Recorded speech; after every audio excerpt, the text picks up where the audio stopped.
Good evening, ladies and gentlemen. Welcome. It is financial fitness time, the best time of the day. We talk health and wealth here every day, the two things I say you can never have enough of. And in studio today, I have my good friend, super agent with Keller Williams, Miss Natasha Engle.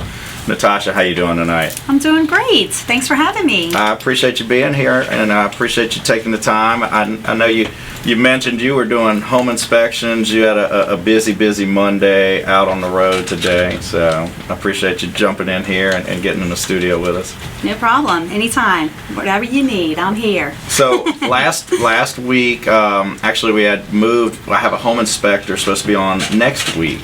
Okay. So it'll be a good time to kind of preview, talk about the importance of a home inspection, because I had a client today ask me, he said, do I have to get a home inspection? I don't know if I want to spend that money. And I told him, if you have an agent that tells you not to get a home inspection, I think you should run. Oh yeah. And no doubt. Find another agent. It's worth every penny. This particular property, and view, it looks like it's pretty good. And we were shocked. The inspection came back with about 60 pages. And I mean, it wasn't things that you would ever think would be on there. And I mean, it was amazing what he caught. So right. I mean, it's definitely 100% important. And I always say, even do them on newer houses. I mean, I got one. Brand new construction, not even newer. Yeah, new construction. Brand new, absolutely. Oh yeah, we had one story came back on even new construction that the builder forgot to connect the water heater pipe, and they turned the water on, and it started leaking. Yeah. And thank God he was up there and caught it, because it could have flooded the whole house. If they would have moved in, they would have turned everything on, and they're in the attic, so that would have been a huge ordeal. I mean, I got one tomorrow, and the house is actually only 1 year old, so I mean, we're getting an inspection no matter what. Absolutely. And my contractor was a good contractor that did a renovation for me on a rental house that I sold last year. We had a tree fall on it, gutted it down to the studs, and the inspector came out, and one of the things was, there was no insulation in the attic in the front half of the house that they had redone. And he says, well, that wasn't part of the estimate. I said, we're in Louisiana, I'm not paying you any extra, go insulate the house. I was come on. So contractors, they're going to do what they need to do to save $1 sometimes. And you got to remember, too, that a builder isn't always on site. Mr. D.R. Horton isn't at every D.R. Horton house that they build.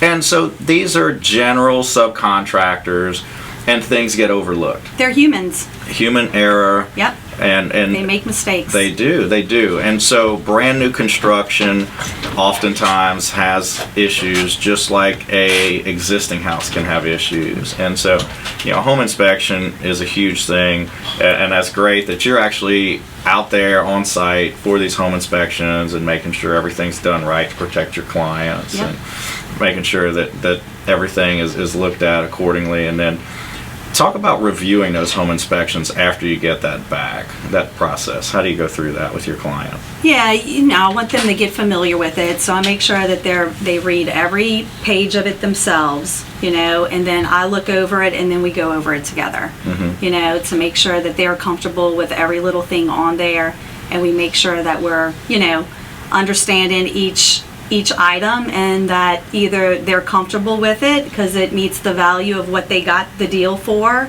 or it's something that's going to be requested, by the seller to repair, or in lieu of repairs, they can offer some money as well, if that's something that might be easier for the seller to do, and the buyer's happy with that. Right. Yeah, and that's huge, being able to, as an expert, look at the report and then make those repairs requests, because I see a lot of inexperienced agents, and I see contracts fall apart during the inspection period on things that probably could have been repaired. Right. With a qualified agent on both ends of the transaction working through that inspection period. Yeah. And my good agents I don't have deals fall apart often at inspection. Most of the time, they're able to reconcile it. Either the buyer's agent gets the stuff fixed, or like you said, some allowance or some concession is made. Last week, we're closing on a deal this week. The seller gave another $3,100 for repairs because they didn't want to deal with it. They had already moved out of the house. So it was easier for them just to pay more of the buyer's closing cost than Absolutely. doing the repairs. Yeah. And then, depending on the situation as far as, what was negotiated, how much did they know already up front? Was the AC already pretty much past its useful life because they knew that before and they were able to negotiate a pretty good deal up front? Yeah. So that's the other, having that expert realtor make you understand, like, hey, like, you're getting either the property, like, 20% below market, Right. already. Look at those items, get the ones that are the most important, and then look at the value on what your future equity is going to be as well. Yeah, exactly. And definitely, like you said, understanding what is reasonable to request and what's not. Like you said, if you're getting a property far below market, then you're not going to be able to nickel and dime minor cosmetic items or Right, GFCI exactly. switches or something like that that is not a safety concern or necessity. Absolutely, yeah. So tell me, how'd you get in real estate? Tell us a little bit about yourself, how you found this career. Yep. So I always say ignorance is bliss. I get into a market. I had just moved here, from Lafayette in 2007. So I've been in the business a little over 15 years now. Okay. My husband and his father were real estate investors, doing some flips, buying some rental properties.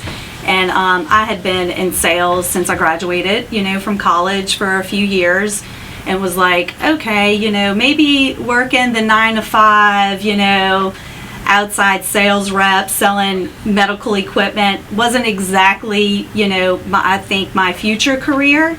And then saw an opportunity in real estate and decided to get my license. Yeah. I love the business side of it, and I think that's why still today I work with a lot of investors. Sometimes just having that, being able to like talk to somebody on the business side with numbers is really fun Right. for me. How you can take a property that might need some work, and understanding the sweat equity value in it is so great, and I don't feel like that's kind of missing in today's market. When I got into it, HGTV wasn't as, big, and the hype wasn't always there, and people really understood the value. But now, like, people see these homes, like, being completely renovated, and they want the houses to look exactly like that. So I feel like a lot of buyers aren't, really getting the sweat equity part of it, but, like, Right. the investors really see the value. So anyway, back to the original question. I started working with them when I first got licensed, and then the market tanked. Little did I know that Baton Rouge was like kind of oversaturated from a lot of people from New Orleans coming in after Katrina still, in 2007, where the rest of the nation was like going into like a mortgage crisis. Here, like, We were sheltered from that. yeah, 09 collapse. we were a little sheltered. Like, it came later for us, but yeah, inventory was low. I didn't, really know a whole bunch about the Baton Rouge market. So I actually went and worked, when I realized this market is a little tough right now, I went and worked for a big builder. Okay. And they were the only ones putting specs on the ground. I got moved around to different parishes, and I got to learn all the different markets, which was fantastic. Little Gives did you I a know. really good foundation. It really did. It threw me to the fire of honestly what corporate real estate sales was all about, where a lot of agents kind of maybe lived in a bubble, like, I'm not going to leave my backyard. Right. So I was able to learn a lot that way. And then in 2012, I left and went back on my own, and it's it's been on a rise ever since. Yeah, I always see a top agent list at Keller Williams, and you're always in that top list. So, what do you think has been the key to being consistent year over year and continuing to improve? Honestly, I think what sets me apart, I just get real with my clients. There's no fluff, there's no nonsense. I just kind of lay it on the table and let them know exactly what they're going to get. And we just have like an open relationship and dialogue. I think because I've learned how to work with buyers, transitioning over to like knowing what the seller needs, because I know what buyers look for, has really helped my business a lot, like transform to like a listing specialist. Yeah, being able to understand both sides is huge, and understanding, like you said, buyers and sellers and the finance side of it is big, and like I said, makes you a more well-rounded agent for your clients. So, and both, a buyer or a seller, whoever you're representing. So that's huge.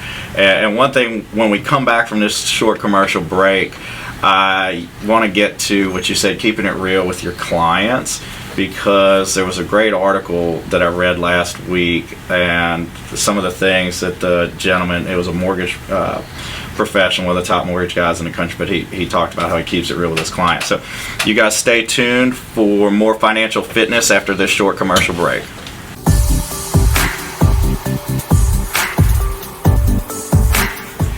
Good evening. Our second segment of Financial Fitness. We are rolling along. If you normally tune in on Facebook Live, unfortunately there is a Facebook error, and Facebook Live streaming is not available right now, so please tune in on Talk 107.3 FM. Turn on your radios, listen in, so you can get some more financial fitness. All our friends that usually watch in Facebook land, I apologize to you guys. Is he filming and we can replay it later? Yeah, exactly. We'll be rebroadcasting. We do have it filmed as well. So I want to also thank our sponsor, Celevate, the best energy drink in the business.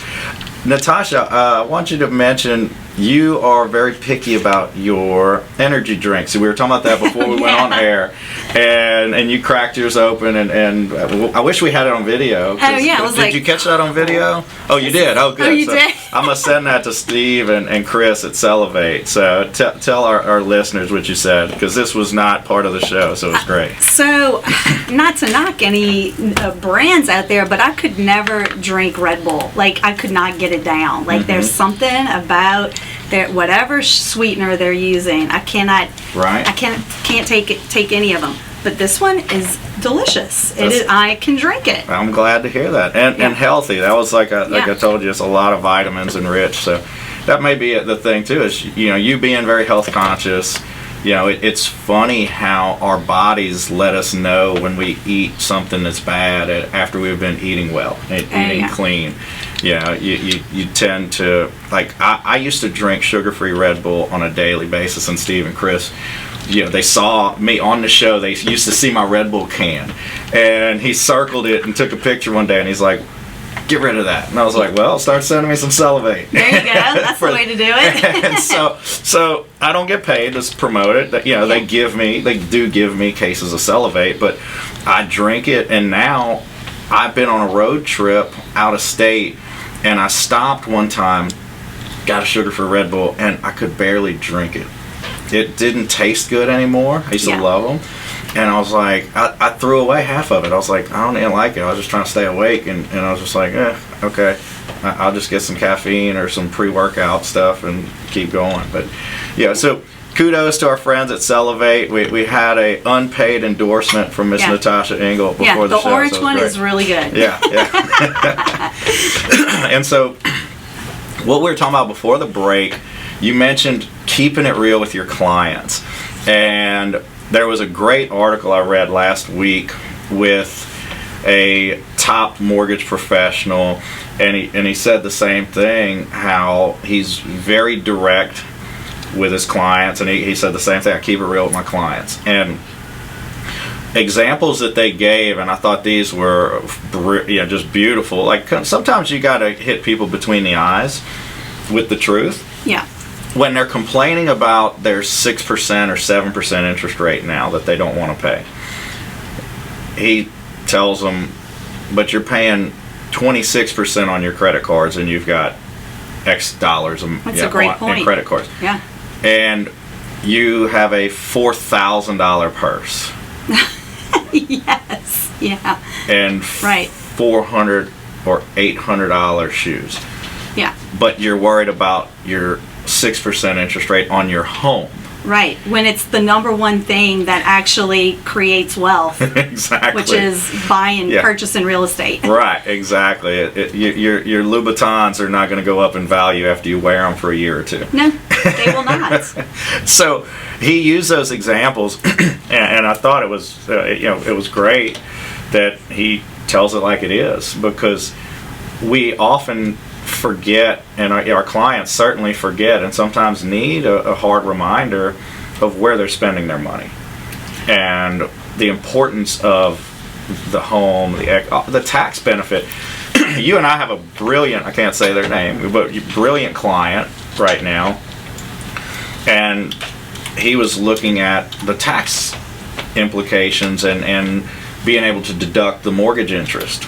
And now, because it's a large enough mortgage, the interest in the first year is more than the standard deduction that he would normally take every year. Right. So he was looking at also the tax benefits and tax savings that he would get from his new mortgage. So, people forget about that as well. On a decent sized mortgage, you're going to be over that $12,500 or that I think it's like $25,000 standard deduction for a married couple.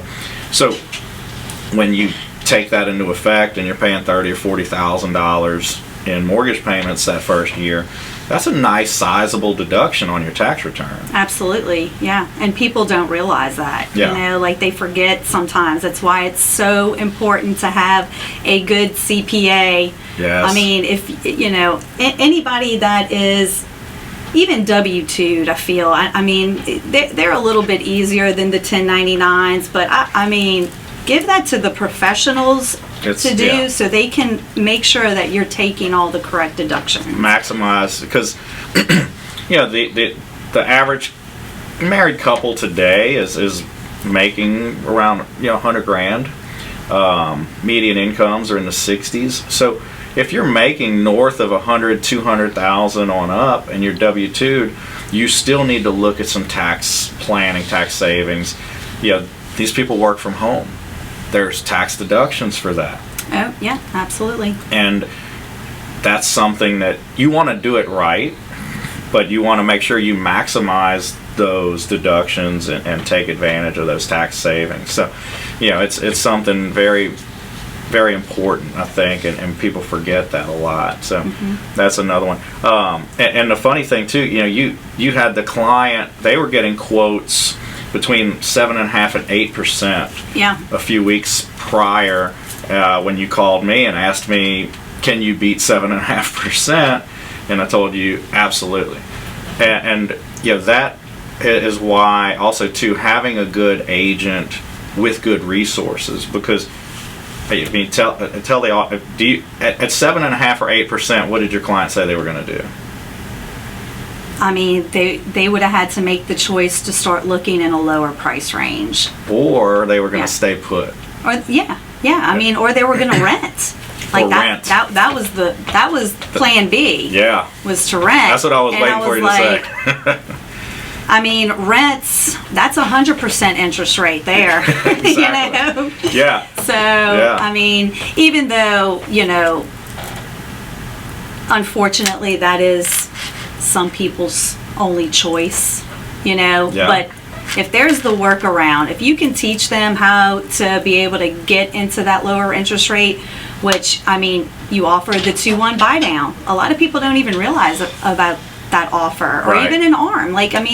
You have to get into creative financing these days in order to make it work. So don't think just conventional is the only way to go. You have to get with a lender that is number one, educated, that's going to work for you, that knows the market, that knows all the options, and why I feel working with a broker like you that has a plethora of products out there for your clients is important. It truly is, and why I'm so glad to be back on the broker side. When I was working for that short period at Guaranteed Rate, it hit me, I couldn't do what was best for my clients because our rates and our margins were so high and we didn't have as many products to offer. We'd have never been able to help this client get a lower rate. Yeah. And they would have probably ended up renting because the other places were quoting them in the 7.5–8% range. Mm-hmm. Instead we were able to get them something in the upper mid sixes and reduce the fees, pay for their appraisal, no underwriting fee, really make it advantageous for the client. Yeah. And that was something that as a small independent broker, you have that flexibility and that ability to get what's best for the client. And at the end of the day, that's what's most important. And having a seasoned agent who has all the channels, like that. Again, wherever you are, you need an agent who has those relationships and knows who's the best for what scenario. Like you said, you work with a lot of investors. Who's the best for that? Right. You have to have resources because everybody's situation is different. Yeah. You can't just put a client in a box and go, oh, well, this is my top, my top broker. Right. Mortgage broker, that you're going to have to call him, and then that you give them no other options. Like that isn't going to work for everybody, and then you will lose the client. Yeah, because I've had that happen where I've had a client, and they went on Zillow, and then the agent ended up taking them to their broker. Even though I knew I had lower rates and fees, but the agent does have a lot of control when they're starting to show the houses and you're face to face with them and that decision-making process. And so, wow. Making sure you have an agent who's truly in your corner that's looking out for your best interest on the bottom line is huge. So we're going to take a short commercial break. You guys stay tuned for the second half of Financial Fitness with my friend Natasha Engle, Keller Williams top agent.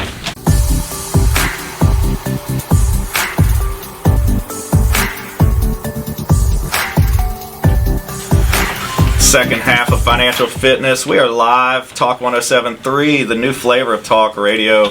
We are salivated in studio. The second half of the show. Need a little energy drink. Keep us going till 7 p.m. I'm not going to sleep tonight, maybe, with this. I don't know. We'll see. We'll see. I might be working until 2 o'clock in the morning. Thanks, Brandon. Well, and Natasha's clients, you can thank me too. She'll be working late for you tonight. Oh yeah, yeah. Tomorrow's a long day too. Well, I'll send you with one for the road for tomorrow morning. Okay. You have one for tomorrow. So you're taking some really cool new steps, new marketing endeavors. Tell us a little bit about that. Doing a TV show now, some other avenues to market for your clients and for yourself. I'd like to hear, and I'm sure our audience would like to hear, because obviously people are looking for good agents, and selling property now is something that's a hot topic, because people I say that are selling now are very motivated. There's no more opportunistic sellers, meaning like myself. I sold in 2020 and bought a new house before I was going to build, and I saw the opportunity in 2020. I could sell my house and go buy a new house at 2% interest rate. Oh yeah. And they had dropped the prices in the neighborhood that I was looking at on some already existing homes. So I think we've eliminated now that opportunistic seller, because you have a real choice to make where you probably, if you're like 80% of America, your rate is below 4%, and you're taking on a higher rate and a higher price to upgrade or even downsize. So you're doing some cool things right now with your marketing. Tell us about it. Well, yeah, so there's a new show coming to Baton Rouge. Like, we first air on October 22nd. Our first segment was shot last month, so it's called American Dream TV, and it is highlighting different areas and communities in Baton Rouge. It's not a reality show. It is real content about this market, yeah. The culture, the lifestyle, and the real estate in it. So yeah, my first one, because I chose where I live. I like to work, play, and sell in my backyard, which is the LSU Lakes. Love that area. And, there's a lot of great things happening over there. Obviously, real estate is constantly on the rise. And then the new LSU Lakes project is underway. They finally got $20 million in funding to revitalize the LSU Lakes. And so they're not going to be green anymore? No. Breaks my heart when I drive through there and look at that. Like it breaks my heart too every day. I mean, it's really a sight, and I mean, those are some of the most expensive homes in Baton Rouge. You know, it's like something's got to give. Right. I know. I joke. I was like, I need to buy one now before they dredge all the lakes and the values go up even higher. Yeah, I can help you with that. Right. So I mean, that's underway. And it's just a really cool opportunity for anyone that is looking to sell, that has that unique property, because I love to represent extraordinary people and unique homes. Yes. So if you have that property that you think is, just, either way high in this market and you need that extra exposure, right. This is a great opportunity to get your home out in front of the whole entire state. Yeah. Anybody looking. Even other parts of the country. Oh yeah. The show airs nationally, so someone could see it. You're seeing a lot of influx of California investors, and like you mentioned, you represent. Because to someone in New York and California, it's still cheap to buy here. Oh yeah. For what you get, your money goes a lot further here than it does in those markets. So LSU Lakes to us are extremely expensive at $1 million plus, but when you see what $1 million gets you in San Francisco or Orange County, they're moving down here now. Yeah, exactly. You're looking at a 3-bedroom house that would go for $200,000 maybe. Oh yeah, a little shack over there for $1 million. It's $1 million plus. So something you could get in Park Forest for under $200,000 or around $200,000 is $1 million home in Orange County. So those guys are definitely would be intrigued if they could see some of the properties, and being at that show's getting hundreds of thousands of, sometimes millions of views on social media and through the different TV channels is really awesome. Yeah, well, a lot of people will get to see it all over. So I mean, that's one unique thing that's going to be happening soon. It's me and 5 other hosts for this area. I'm probably primarily Baton Rouge, and there's some other hosts that are going to be doing the greater Baton Rouge So area. y'all aren't going to do like the reality thing and have some bickering and some fighting around a table and a little hair pulling like the Real Housewives? You won't see that. I mean, that sounds like fun and stuff, but I think they have that down. Reality TV we'll let is Bravo not reality. and HGTV keep that. Exactly. We're going to keep it real. Yes. Yeah.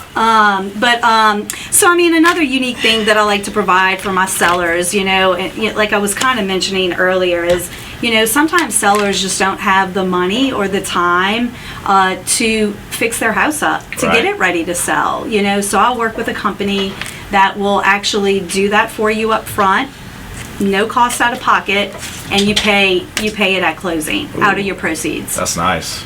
Yeah, it's pretty amazing.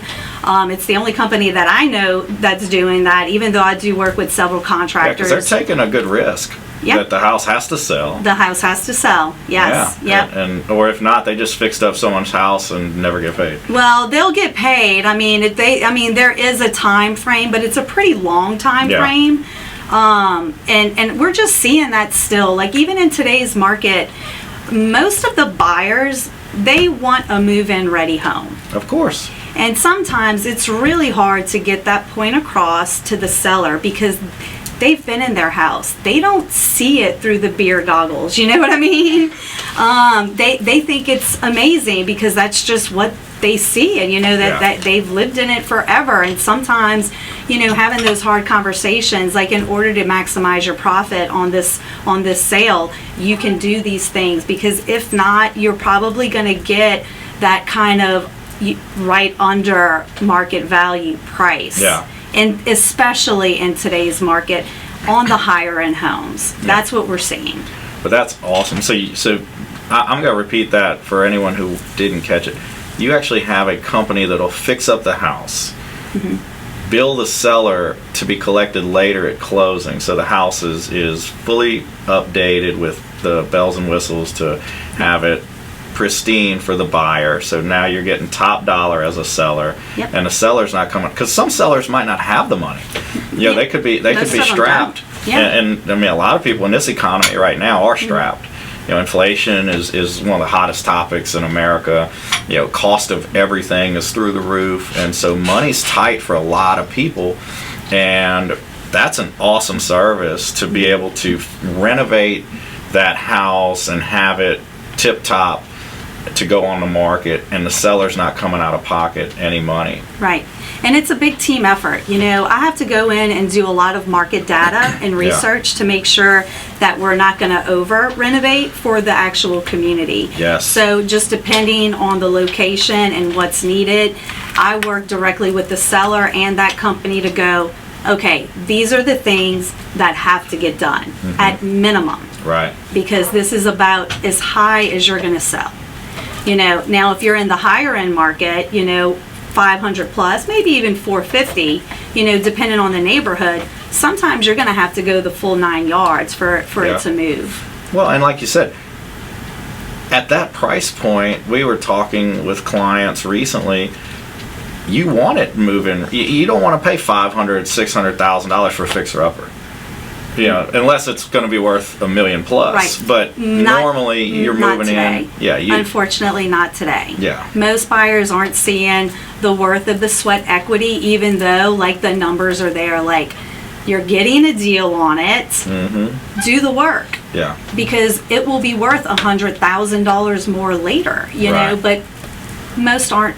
They don't want to do it. They have busy lives. They want to buy a house that they just move in with their kids and everything's beautiful, and they're willing to pay the full price. The full price. Yeah, because people lack the vision. You know, like same thing with, and again, that's why there's people who are very good, who make good money, and that becomes a business because they have the vision and the ability to see what they could be worth and what work it would take to get it there. But your average buyer, just like you said, they want to walk in and they want to call it home and hang some pictures and that's it. Put the stockings over the mantle for Christmas, and they're ready to roll. So we got a short commercial break before our final segment of Financial Fitness. You guys out there stay salivated and tune in. Love it.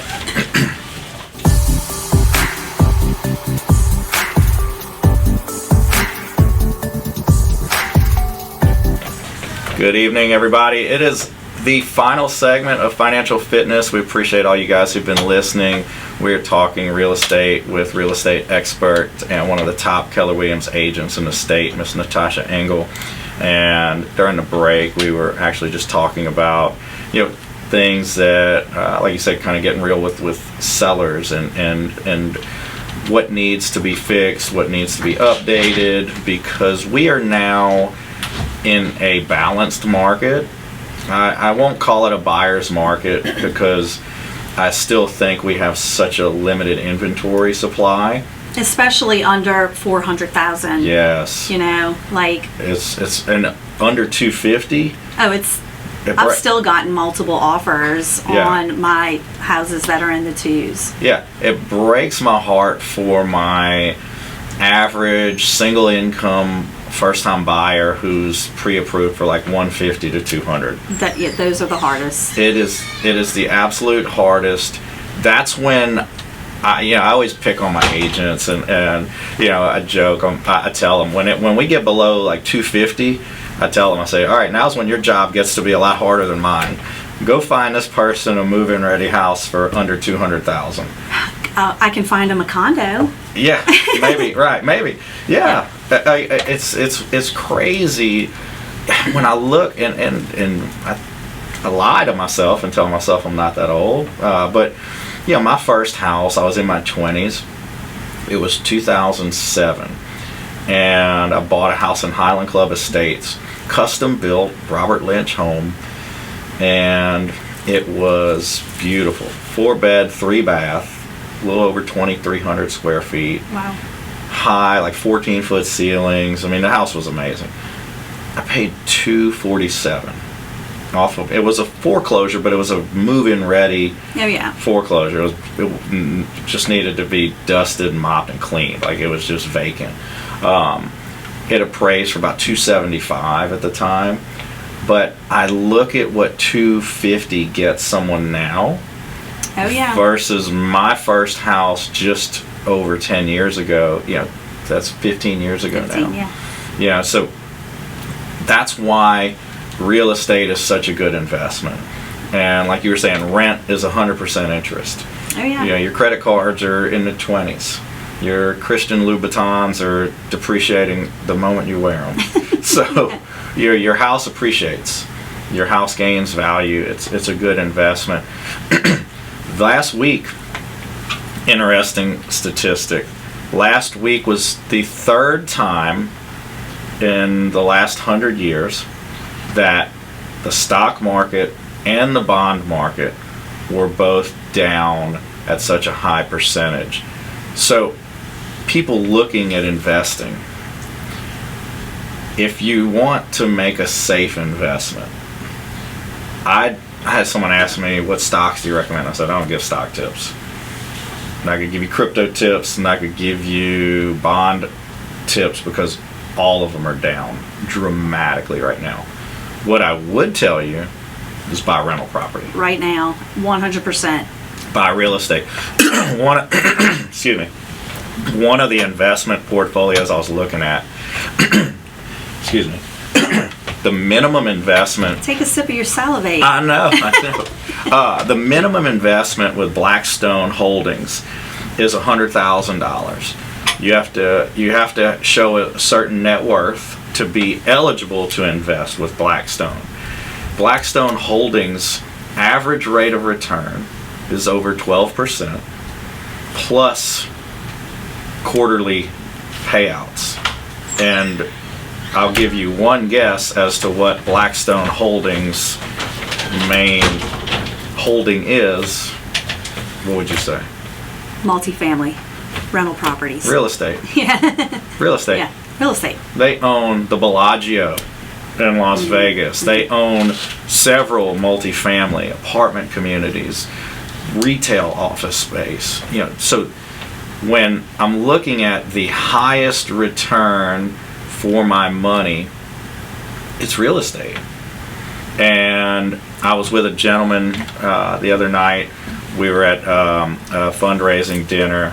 Shout out to Craig Green for our guest last week.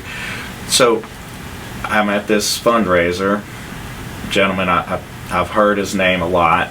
We're talking, we're having a drink, and after he introduced himself, I said, man, I've been wanting to meet you.